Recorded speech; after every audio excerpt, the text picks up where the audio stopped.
అమ్మకి ఏడిపించొద్దు. నువ్వు నేను అమ్మకి బాధ పెట్టామనుకో, నీకేమో పాలుండవు, నాకేమో ఇడ్లీలు ఉండవు, దోశలు ఉండవు. అప్పుడు ఎట్టుపోయి తినాలి, నువ్వు ఎట్టుపోయి తాగాలి పాలు చెప్పు. సో అందుకే అమ్మని పడుకొనిద్దాం మంచిగా. నువ్వు చిట్టు వచ్చింది, పాలకి ఆకలేస్తుంది అంటేనే లేపు అమ్మకి. నార్మల్గా నువ్వు ఊరికే నీతో ఆడుకోవాలి నైట్ మొత్తము మేల్కుండంటే కుదరని పని. సరేనా? ఈరోజు నుంచి అమ్మని మనము ఏడిపించొద్దు, ఓకేనా? అమ్మకి పాలన్నప్పుడు పాలు అడుగు, నాకు ఇడ్లీ దోశ అన్నప్పుడు నేను అడుగుతాను. ఇంక ఇబ్బంది పెట్టొద్దు, ఓకేనా?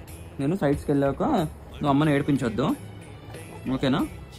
గుడ్ గర్ల్లా ఉండాలి, సరేనా? చెప్పు, సరే చెప్పు బుజ్జి బేబీ. అమ్మకి చెప్పు, అమ్మకి ప్రామిస్ చేయి ఏడిపించదమ్మా నిన్ను అని. ప్రామిస్ చెయ్యవే పుట్టి. ఆకలి వేస్తేనే అడుగు, ఏడవద్దు ఊరికే. గుడ్ గర్ల్ కదా రాహా బుజ్జి బేబీ.